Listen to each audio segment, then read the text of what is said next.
বরকত দান করেন, মহব্বত পয়দা করেন, দিনী পরিবেশ কায়েম করেন। সুবহান রাব্বিকা রাব্বিল ইজ্জাতি আম্মা ইয়াসিফুন ওয়া সালামুন আলাল মুরসালিন আলহামদুলিল্লাহি রাব্বিল আলামিন।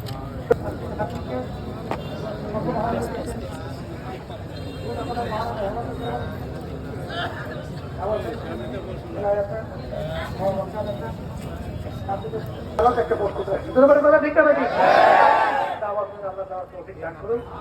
আর এই কাঠটা ব্যবধান করতে আপনাদের নিয়ে আসতেন, আমিও নিয়ে আসি। আপনাদের বলতেন বরকতি কাঠ, যারা ব্যবসা করেন গ্যাস ব্যবসা নিয়ে রাখছেন, আল্লাহ ব্যবসা বরকত দেবে। আর যারা ব্যবসা করে ঘরে নিয়ে রাখছেন, আল্লাহ বিভিন্ন বিপদে থেকে হেফাজতে রাখবেন। সবাই নেবেন না, যারা বছর দেখুন এক সময় 500 চাউলের মূল্য চাউলের মাঝে দিল্লা বড়িয়ে দেবেন, তারা এই কাঠটা স্টেশনে নিয়ে যেয়ে শোনেন। অনেকে লা ইলাহা ইল্লাল্লাহ, লা ইলাহা ইল্লাল্লাহ, লা ইলাহা ইল্লাল্লাহ, লা ইলাহা ইল্লাল্লাহ।